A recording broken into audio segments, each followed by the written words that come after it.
I look like I'm in eighth grade camp, but it's okay. We'll make it work. It's comedy, right?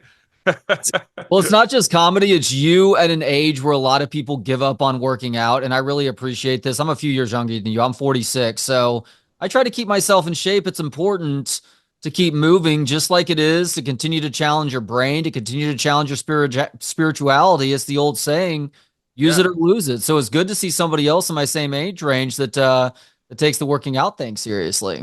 I don't want to be, you know what? I'll be this guy.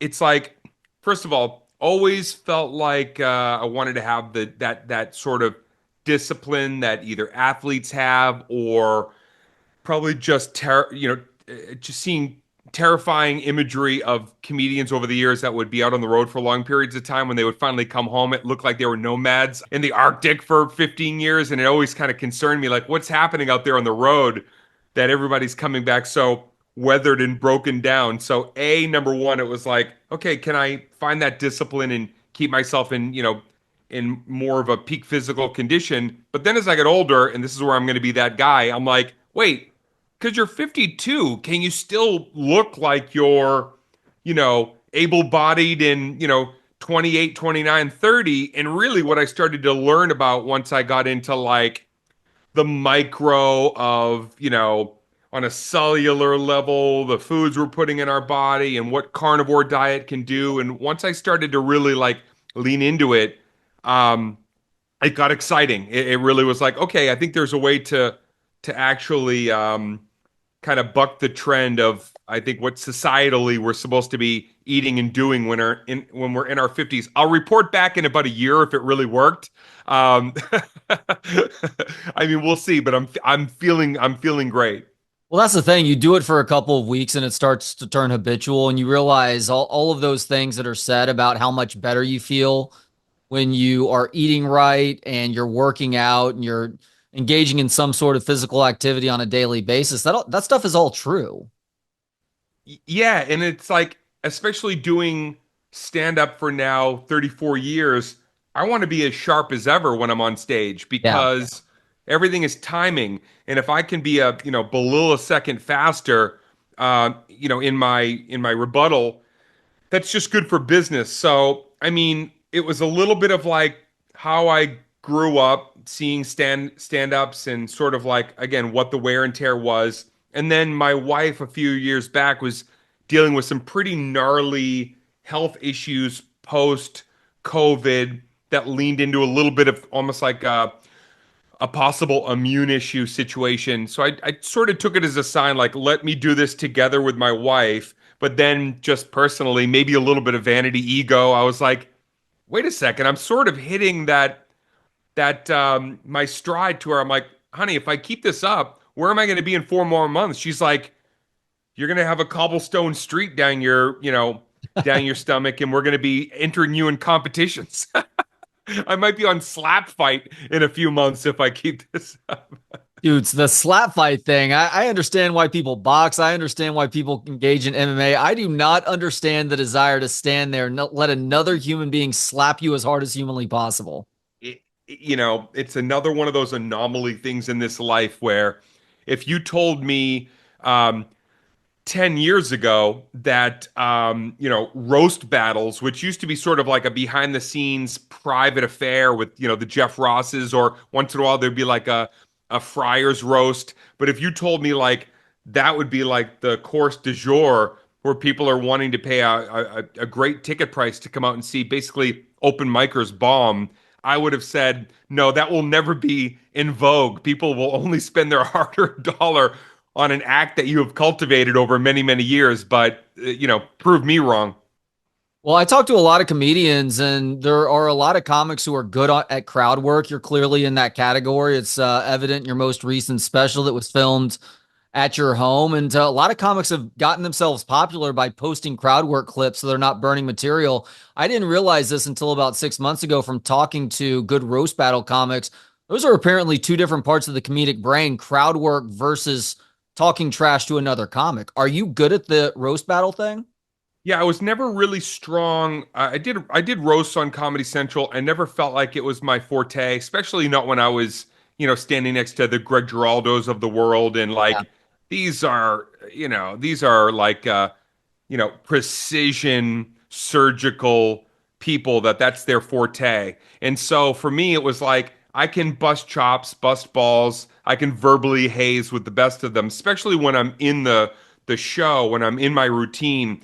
But that setup and that formula, not everybody can step up and say they can do that. For me, it was always like improv was a foundation of which I built, on top of stand up, which was like if you're real within your improv, whether it's funny or not, it's really just what you're improving that's interesting.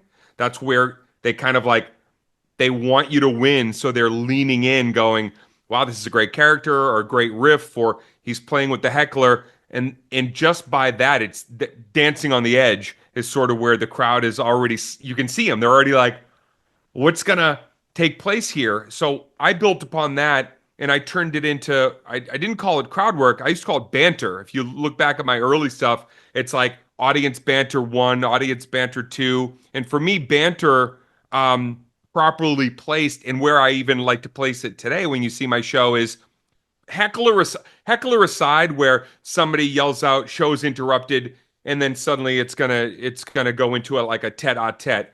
Not talking about a heckler, a crowd work, a banter situation. For me, really, what it should be and what I like for it to be is it's something that lends itself to my act. It's of the routine, and even though it's a sidebar, and it's off the cuff, it's still going to segue me back into the rhythm, back towards why I brought the show to Texas, so wherever I'm going. So I like when banter is for the night, it's of the moment, it's sort of a conversation, you and crowd, but it still runs tandem to the routine and what you're there to perform on, said tour night. Yeah, I appreciate that foresight. I feel like it was a conversation you had with Andrew Santino in the last year or so, where you guys were talking about how crowd work clips, generally speaking, obviously what you're doing has a completely different thing where you're using it as part of your way to get from one bit to another bit. But crowd work clips have been good because it's brought more people to comedy clubs, but with that is a sort of entitlement from those newbies who think that they're going there to be a part of the show. But the reality is that you buy that ticket because you're watching that person perform on stage, and this is something that they've probably worked out over the course of months, if not years. So unless you are spoken to, you got to shut up until it's time to laugh, of course, and then you should laugh at the punchlines. Yeah, it's funny because I want to lock arms with you on that and say absolutely 100%. But what I've, realistically, what we all have to identify is when something's in vogue, or even just like culturally, or just psychologically, where the next generation is. I don't fool myself that what used to be an audience coming in to pay a ticket to see you has now become generationally a group of people that I don't want to put everything under entitlement, although some people maybe from some ignorance can be entitlement. Everybody is has a platform, and more people in a way monetize or share their life, their narrative. And so you're realizing your audience is in business with you. Your audience is not just there solely to observe and not even report, whereas they used to be. I think that they feel like they want to be, it's Cirque du Soleil. They want to feel more like somehow they're needed. How am I enhancing this just from being here? And some of them even want to be there with their device to hopefully partake. So I try not to, there are definitely people that want to make it about them and entitlement, but it's also like, how can I give people a show that feels like it is happening I'm finding things with them in the moment, and that gratifies them and the person that wants to leave, and then we'll update their thousands of fans to say, I went to the Dane Cook show tonight. Here's three things I loved and one thing I didn't. And you're gonna get a lot of those sort of man on the sidewalk review. I play into all that. I get it. I sort of cultivated even my own fan base through early social media that way. So Yeah. I won't take an audience to task for sometimes trying to wrangle the show away from me because I do believe that it's not because it's a bad-spirited individual. I think it's just the sign of the times that people feel like, but I'm here. I'm here. It's my participation is necessary for my network and for my channel. Yeah, and you've always been good at making yourself accessible to fans behind the scenes as well. So it makes sense that if somebody is so excited they want to scream something out to you, you will engage to a degree, but you don't want it to become a distraction within the show either. Yeah, but I'm also good at being at the helm and in the funniest way possible. I can embrace you verbally and then I can deconstruct you verbally. And I've always been pretty good at and thankfully my fans and the people that come in, they get it. It's a little bit of a, back and forth and I'm going to win. But it rarely gets out of hand to where I've ever left a stage thinking, wow, society's taking over and they won't even let us do our show. I think more people are conditioned. That's the word. They're conditioned to feel like, well, this Mm. is supposed to sort of feel like it's out of bounds and off track and people yell things and the comic goes at the crowd. I think if you're a comedian today or a performer who doesn't realize that that is more apparent than it used to be, you're probably setting yourself up for some heartache because you got to have that tool in your arsenal to be able to know when to throttle that crowd member and hopefully take the show back when they try to take it from you. So I can't promise people that are listening or watching right now that the Fresh New Flavor Tour, which comes here to Austin at ACL Live at the Moody Theater this Sunday, November 3rd, is going to be so Circus du Soleil that you're going to be swinging on ropes over the crowd. But how you feeling Verbally, about verbally. verbally? There you go. How you going to feel? How you gonna, or how do you currently feel about the set, Dane? Considering that you're really just getting started with this theater tour. Yeah, I feel like I was just talking to one of my feature. I got two great features, by the way. People who come out, they know that I always have the Matt Rifes of the world featured, or the Adam Rays, and there's a lot of great comics that I'm fortunate to be my friends and share the stage with. Adam Mamawala and Drew Dunn are two guys that are out. Erica Rhodes as well, who I think is tremendously funny. I saw Um, Drew Dunn at Moon Tower Comedy Festival last April. yeah, He killed it. freaking cow. His opening bit alone is worth the price of admission. Yeah, yeah, I love it. I love it. He's a future assassin in Yeah. comedy. But I was talking to one of my features the other day and saying like, um, I'm still finding a lot of minutia. But if you told me tomorrow, hey, good news, bad news, we have to film your next hour next week. I'm ready. I'm ready. I'm just enjoying it. I'm enhancing it. Probably adding too much to it that I know later I'm probably going to have to cut back. But when I finally put this thing out in February or March of next year, I am going to be, it's just going to feel like so of me because of what I'm learning from crowds and of certainly just the fun that I'm having. I will say that the Fresh New Flavor tour, I named it that because I wanted a name that sort of harkened back to both the vibe and the feeling around harmful if swallowed.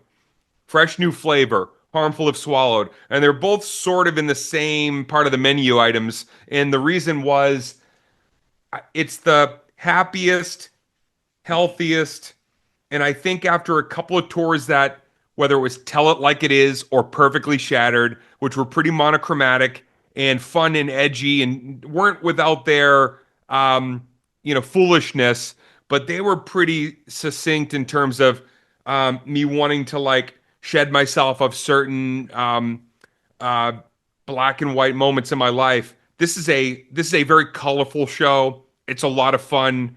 Um, I'm reveling in it the way I felt like I was when I first discovered my fans with Harmful. So it dances in that same harmful if swallowed, fresh new flavor sort of realm. And I'm pleased to say that when you read the reviews or talk to people coming out of the show, they'll say, "Oh, you know what? I thought that was my favorite show that I saw you do in this year, and now this is my favorite show." And I think it feels like it's of some of the most high water moments in my life and career. And here we go again. I got to tell you, and having this conversation with you right now and preparing for this conversation by listening to you and other interviews, you got a really healthy disposition about you. I appreciate that because you're in the world of entertainment where you deal with so much fraudulent behavior. You've clearly seen plenty of highs and lows in your career and throughout your life. Was there an epiphany that has happened at some point in the somewhat recent past that has allowed you to reach a sort of level of understanding to where you're able to cut through the BS and be totally honest about yourself and with Yeah. everybody else, but also not necessarily having a negative tilt to it either?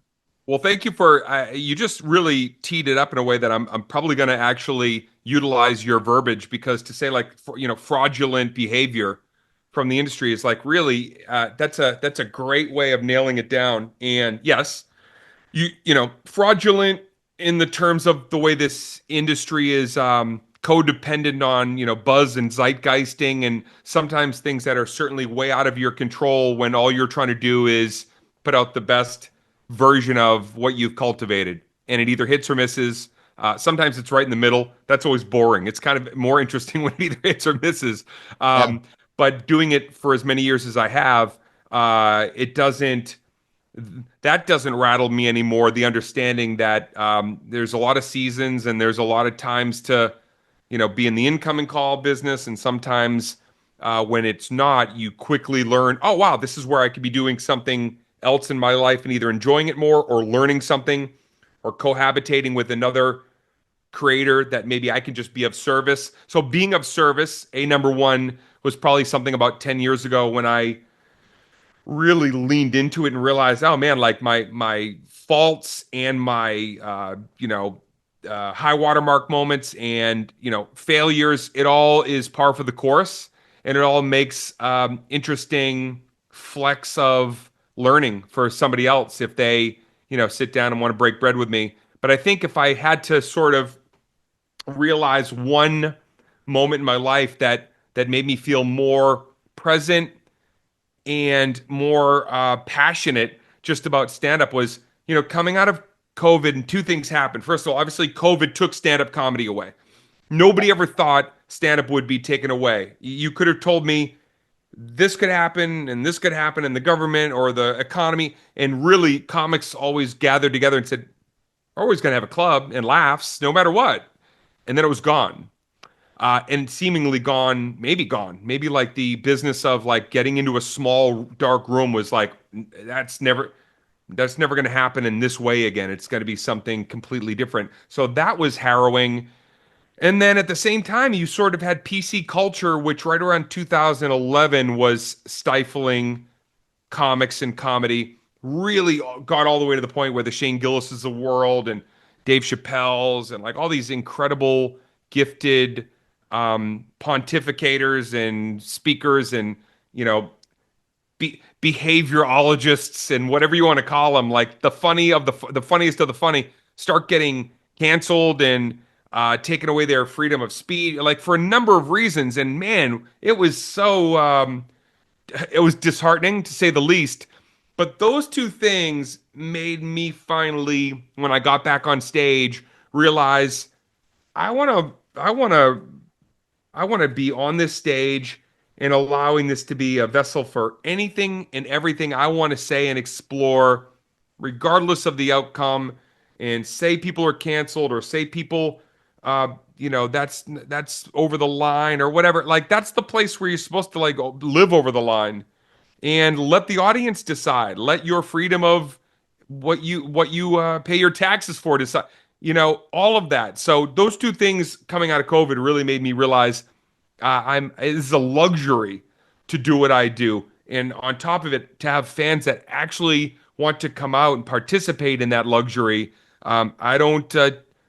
I, I give everything I got every single show, every single time, because if I were to ever let those two things dictate sort of who I am on stage or how I want to put myself out there, that would, man, that would be like the biggest failure of my career is giving into that. So come see me swing for the fences on any given night.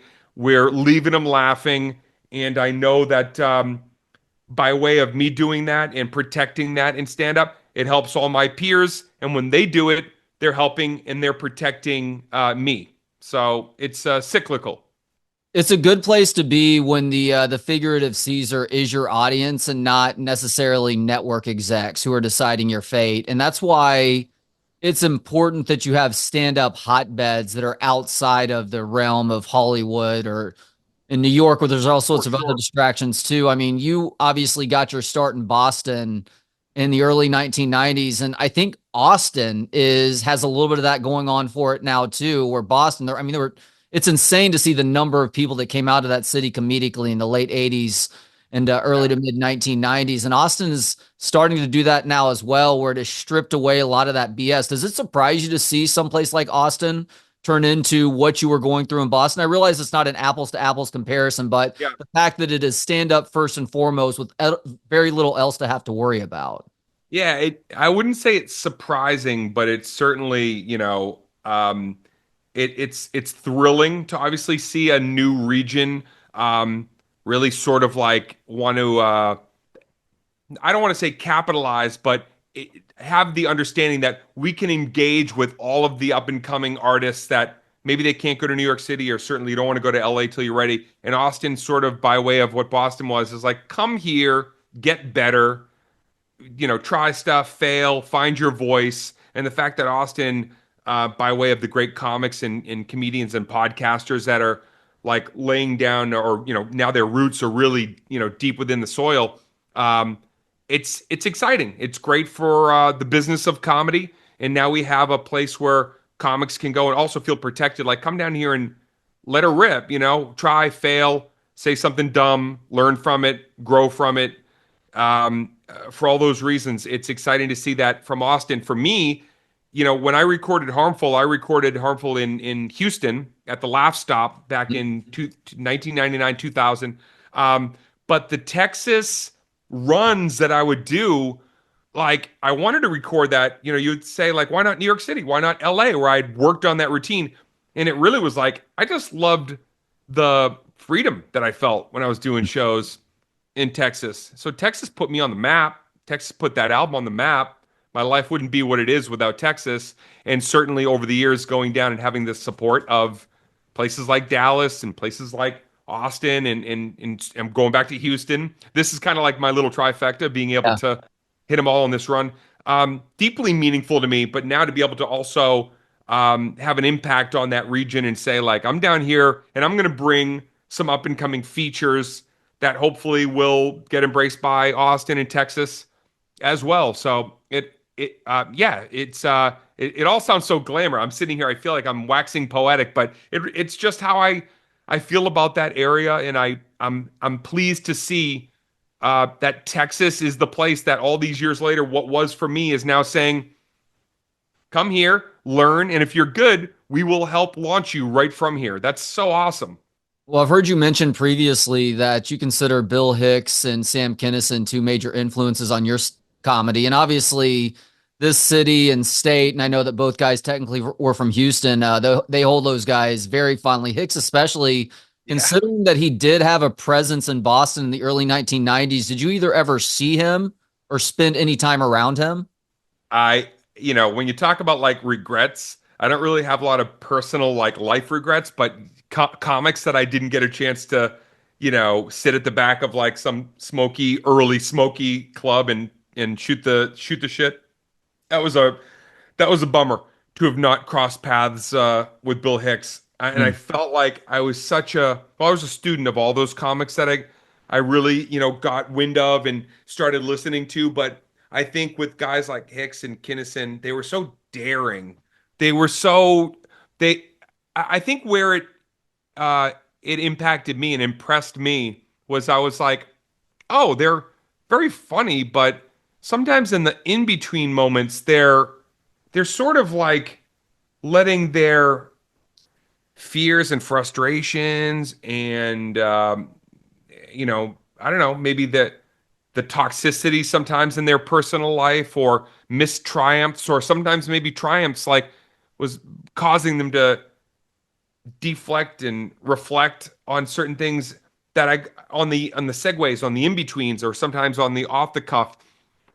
And I know right away that I was like, I would like to be more of that, which is like I would like to be able to enjoy a routine, but know that like I'm not encased in the routine. I never felt like they were encased in a formulaic presentation. And so, yeah, man, the fact that like those guys came out of there, and to be honest with you, not until you said it, and I got kind of like a little bit of a goosebump moment. I'm like, maybe that is also why I wanted to film that, record that in Texas. And I don't think I thought that even at the time, but you might be onto something there, you know? In the mid to late 1990s, I think you were a part of a San Francisco comedy competition where you were a Yeah, finalist for this competition with Doug Stanhope and Mitch Hedberg. that's right. Yeah. Other than the audience, who won that competition? Doug Stanhope won the competition. It came Okay. down to me and Doug Okay. on the final night. And I'm going to say two things. First of all, I love Stanhope, but he robbed me on that last night, and he knows it, and I know it. And we actually How did he rob you? he robbed me. Okay, well, first let me give him his flowers Okay. All because I right. love that son of a bitch. And the flowers are this. Doug is a guy that as I was coming up, when he was still like looking like he was in a grunge band and I was looking like I was in a boy band, once I cut the mullet, I sort of was like, mainstream squeaky, and Doug looked like, he was sleeping in his car, which, spoilers, he was.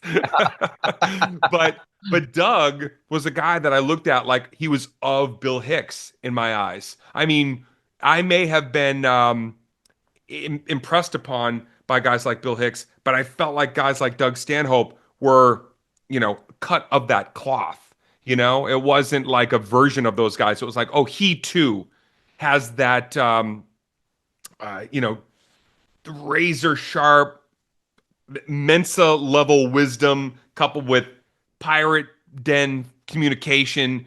Doug was a guy that I felt like could go up there and, you know, he probably knew those guys, hung with those guys. He felt like he was certainly of that kind of you know, the guy skulking at the back of the room, waiting, with a lot on his mind before he went up there and the floodgates were open.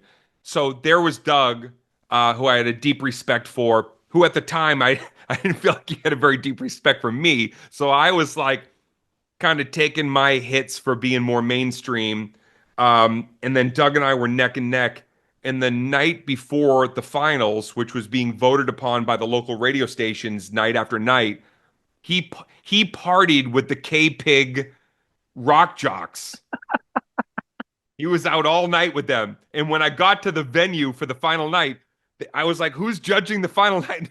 And they're like, "Oh, it's the K Pig guys." And I'm like, "No, no, I'm dead. I'm dead." So Doug took it.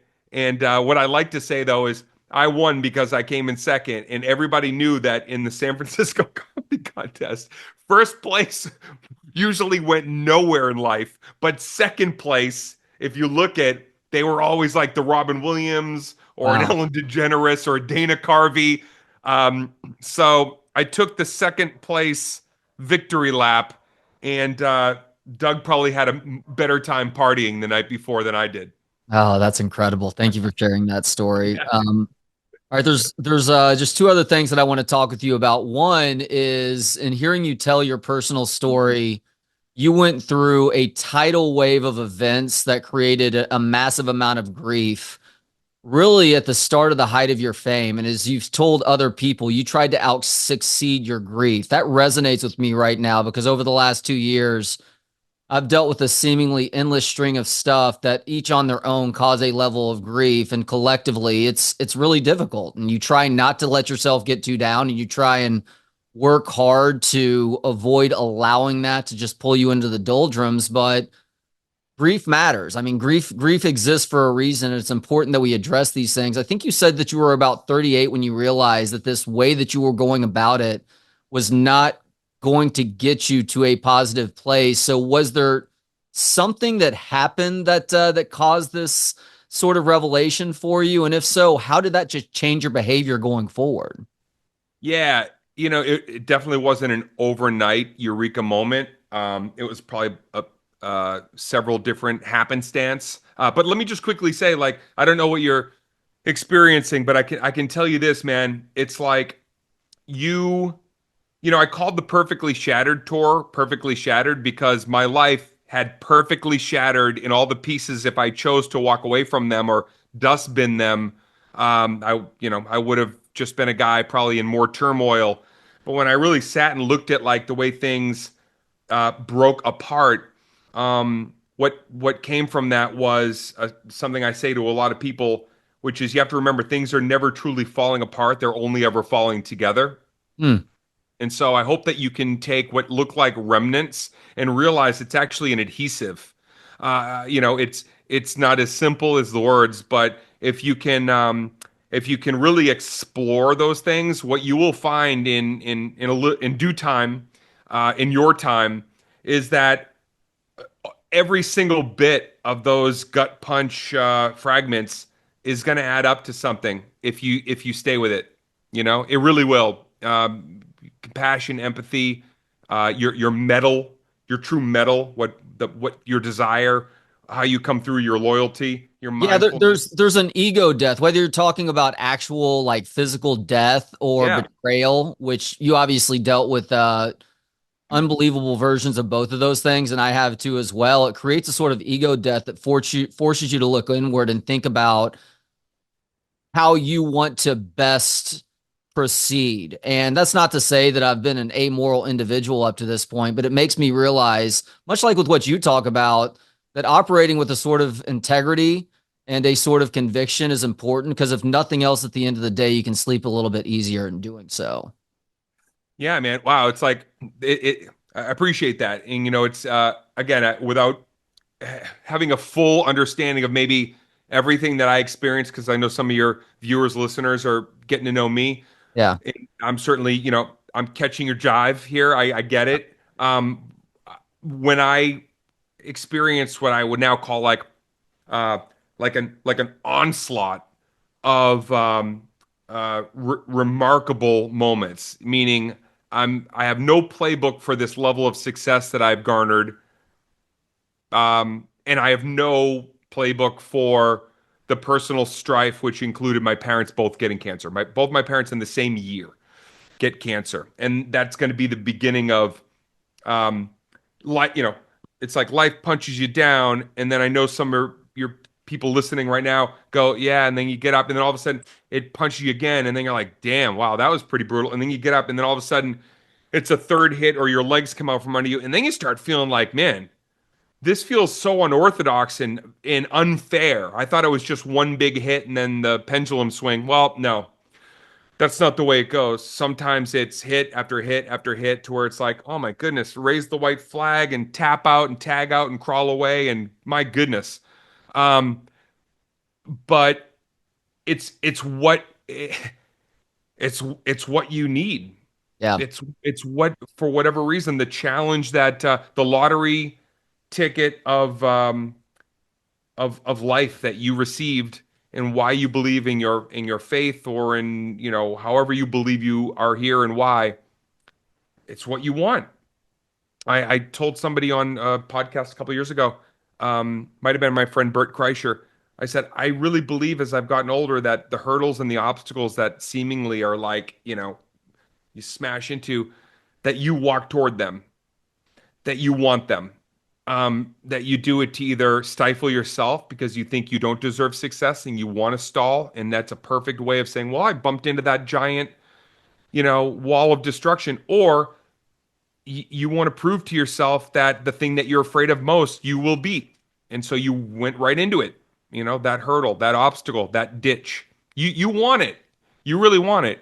But then do you have the discipline and the wherewithal and the introspection to look at those perfectly shattered parts of you and go, wow, this is actually perfect. I'm at the beginning right now because now I can take everything I learned and a little bit of growth and some world under my feet. Now I can take all the data and I can either help other people grow with it because I've tried and failed and some of the thing is going to be good for your equation, I could keep it to myself. I don't know what good that's ultimately going to, do, but now I can really formulate a plot, and I'm a firm believer that all of those things and stuff that happens and the rain, the storm, the torrential rain that seems to never end, there is a moment where it clears. There is a moment where all of it's going to add up to something. And I've had the luxury of having a lot of great conversations with a lot of people over the years who now say to me, "Hey, man, you used to talk like this back on your early forums, websites. I was always sort of talking about like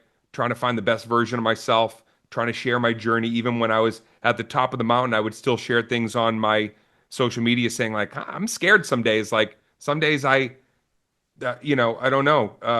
I don't know if I'm handling this the right way, or I want to be a better version of myself for my parents, for my whatever girlfriend at the time, for my wife. It's like all those things now, and I'm sure you're doing this in real time, and your listeners. It's like, what happens if you take all those things and you choose to say, I want it, I love it, I accept it, not why me and shit, and I'm sick of it. I got it. Anything else? Give it to me, universe. I want the full plate. Give me the whole smorgasbord of bullshit because I actually think that maybe this is a terribly out of order, broken up, discombobulated guide because it's all of me. And if you start with that, really interesting and somewhat mesmerizing things can happen to you and from you. Yeah, I completely agree with that. That admitting that or being vulnerable and Right. admitting it's not necessarily your faults, but admitting your anxieties and fears is a very, very healthy disposition. And you and I see eye to eye philosophically too, with regards to the need to challenge yourself with hard things, to constantly look for ways to exit your comfort zone, and to really just to try not to make things too easy on yourself. And as a matter of fact, and I know you've talked about wanting to be a parent at some point. Good luck with that, because I think just based on your our shared philosophies, you're gonna make a great dad. But like one of my biggest challenges as a dad is one, not just making sure my kids try to remain present in this age of technology, but also ensuring, because I am trying to give them an easier life than what I lived growing up, to still find ways to make stuff hard for them, to force them to have to take something that they're terrible at and learn how to get at least a little bit better, as hard as that can be. And while that may elicit tears at times, at the end of the day, they'll surprise themselves with how much they are capable of in a moment where it feels like they know nothing. It's great, man. Yeah, really. I think it's so it is pivotal to in this world where a lot of things are taken care of behind a screen and without debate and confrontation. It's nice to, put people in positions sometimes, especially having the privilege of being a father and a parent, to be able to go, oh, let me try to give this child every opportunity to know they earned it on their own. You know what I mean? And Yeah. a lot of that, I think, if I'm guessing or being able to hold your feet to the fire, is like, yeah, get off those devices, get out into the real world, really feel those emotions, and don't be afraid to. I think more than anything, like talking to my young self now, don't be afraid to the opinions of others because you failed. Man, it's so hard to go, I want to put myself into something and fail in front of other people.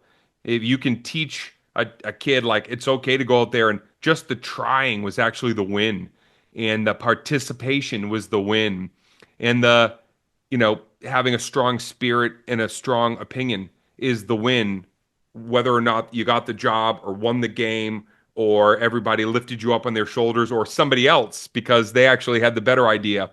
What an amazing opportunity that I hope, I pray that I too get the opportunity to have those experiences and conversations. But I Love but I, that. I do want to say one more thing. I always Yeah. think this is something I like to remind people that I have the opportunity to either mentor or just meet for a brief amount of time, or if they've, listened to a lot of this and somebody's like getting something from this, because I feel like this is a very impactful conversation. So thank you.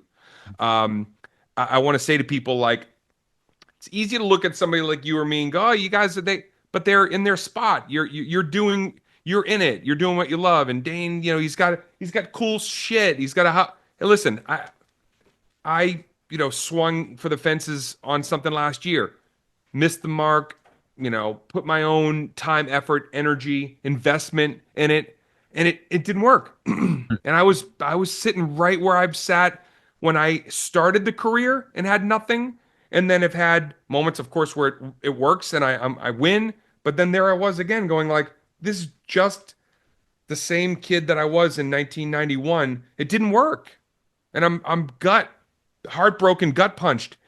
And I had to do what we're talking about here. Like, let me look at everything, let me figure out why, and go through the motions and the emotions of like, so to anybody listening, like, it's not, just remember, like, we're human like you, and you could be sitting on a podcast like we are talking about this conversation in hindsight saying, yeah, I recognized that I was on a little bit of a losing streak or a mediocre streak, even, which can feel like a losing streak. And all of a sudden, turn a corner, and you'll be, talking somebody else up just like we are. But none of that is going to happen if you continue to abuse yourself and think that you're lesser just because something hasn't worked up until now. My dad would say, tomorrow's the first day of the rest of your life. So let your feet hit the deck and move towards something. And I would strongly prescribe, if you're listening to this right now, get up tomorrow, day one, game plan it out, because maybe everything was leading up till tomorrow. All right. In the name of owning your mistakes, I need to make an apology to you now. And I'm going to preface this by saying that I've been a fan of your stand up going all the way back to 99, early 2000s. There was something on Oh, Comedy Central that I saw. And then, of course, you blew up a few years after that. But okay. there reached a point in the oversaturation of Dane Cook at the end of that decade where I basically tried to tear you down in an effort to create a Okay. t-shirt design company that we had a bunch of different t-shirts, and one of them was negative towards you. And I'm really embarrassed about that in retrospect, especially learning a little bit more about you over this last week or so and listening to the conversations that you're a part of, hearing your philosophies, which I'm a big fan of. So I'm very sorry about that, man. And I know that Oh it's man. no skin off your back either way, but I'm really sorry for tearing you down for my own personal expense. Listen, first of all, if we were here, I would half bro hug you on that. Um, we're all evolving, man. We're all growing. You might have seen something. By the way, I was oversaturated. It was saturated. I drove by a billboard of me one day, and I said, "I'm so sick of that guy." So we can share in the idea that yeah, sometimes there's too much hoopla. The circus is in town. We get it. But that being said, what you've done and being big enough to be able to admit that, I can look and say, why ever you made the t-shirt, whatever the reason was, you and I could look now and you could say, man, because part of me was like frustrated, or I wanted to have some version of that in my life. I was looking for success, or I was dealing with, and the reason that I know that is because um, people have written me over the years, man, or even certain comics that maybe wanted to take my legs out from under me, and they've come to me or written me a letter and said, I drank the haterade, or I came at you, and I appreciate it, and I also am I'm fast to forgive with a proper understanding to say everybody goes through their growing pains, and I don't hold those things negative toward anybody. So thank you for sharing. I fully accept. I wish I had it one of the T-shirts. Maybe I would have worn it today just to. I've You know got what? the t-shirt right here. I literally have the one copy of this t-shirt that's left on this planet. I dug into my attic today. Do you want to see it? I'll see it. Let me see it, and then Dude, I'll I'll tell drop you. it. I'll drop it off at ACL Live for you before your show Okay. this Sunday. Okay. This is gonna hurt. Dane Cook isn't funny. He's energetic. You know what? Hey, that's not so bad. There was probably some nights that I was more Oh fuck energetic no than fuck funny. fuck me, Dane. That's fucking bullshit. I'm sorry. Fuck me. I'm just disappointed that the design is terrible. You needed somebody to throw a little bit of an image right there. It was me with the spiky hair or some too tight jeans on, man. Yeah, I yeah. No, that's I a have very I valid. have a I can't take my whole computer. I have a pin on my ceiling. I know it's like a pin. Uh, there's a light above where I'm sitting, and at night, if I'm doing a Zoom or something, it's always too bright. It makes me look ominous. So I took a pin and I put it the needle of the pin, and what the pin says, and it's right above me. And I actually like that it's up there because sometimes during calls I just look. It says in big letters, it's about this big. It says, "I hate Elvis." And the story behind the pin is when Elvis was at his peak and he'd sort of like been on his 50th Ed Sullivan or whatever it was. He was sort of becoming like too many movies and too many songs and too many whatever it was, too much Elvis. um these pins started making millions of dollars of people, like the backlash, the haters and the backlash. And what people don't know is Elvis made those pins. Elvis and the Colonel made the I Hate Oh, Elvis pins. wow. They made more money selling those pins. Why do I keep that way? It reminds me because as I went through my own spanking machine moments and took some either lighthearted or uppercut or whatever you call it, I never let myself forget that, like, people don't know me, um, but I also realized that it's not personal. It shouldn't be personal. And so, all that being said, I hope you realize that I think that's big of you to have apologized. And yeah, it's all in the past, man. I appreciate you. Well, much appreciated, Dane. All right, last thing now. I love stand up. You love stand up. What do you love about stand up comedy? What do I love about stand-up comedy? Um, well, I love watching somebody figure it out. It takes a lot of years to figure it out. You can have the voice, you can have the stage presence, you can have the confidence, but seeing it all go, click, click, click, click, click, and then it works. And seeing the Nikki Glazers of the world who came up to me and after the Dave Attell Insomniac tour in Vegas, and I got to meet a young Nikki Glazer and have her ask me about, like, what are some things I should do. And I always feel like blessed by those moments because I was the guy who would always say, like, I'm okay, I'm gonna tell you what you don't want to hear. I'm not gonna tell you the thing. And I don't remember exactly, and it's for Nikki to share, but I just told her some stuff. And Nikki is one of many people who I feel lucky enough to have been a turnstile in their life in some way, shape, or form. And now I get to watch Bill Burr figured it out. We came out of Boston together. Matt Rife figured it out. He was 15 when he came and saw my show, and then he was featuring for me for the Tell It Like It Is tour. Nikki, and I'm the old bull on the hill, so I could name a lot of names, but I won't. But seeing people figure it out and having, after all the sacrifice that I know stand up is, and the heartache that I know stand up is, the non protection, no dental, no eye and ear, no, it's like it's hard. It's a rough gig. So being able to see that is what I love about stand up. But what I love personally about stand up is when I go out there, I still feel on any given night like I'm learning something. And I will come off and talk to my features and we'll talk about their act or the person in the fifth row, and then sometimes I go, and I learned something tonight. And I'm still saying that 34 years later, I learned something tonight. And I just look forward to saying that again. I love how selfless and humble that answer is. He is the great Dane Cook. You can see him live this weekend, this Sunday at ACL Live at the Moody Theater. He's bringing the fresh new flavor tour there. Drew Dunn amongst those openers. I've seen Drew just a couple months back. Hilarious. Go to acllive.com for tickets. And also check out Dane's website, danecook.com. Dane, this has been a real honor and pleasure, man. Thank you so much for the time today. I'm glad it worked out. I'm glad that even though I look like an 8th grade camp counselor, that I was able to join you on here today. And thanks, Trey. I appreciate your time, and I look forward to coming back, and I will be giving Texas my best, as I always do. You're still watching or listening on YouTube, Spotify, Apple Podcast, or elsewhere. We greatly appreciate you subscribing to this show, and please do like today's episode.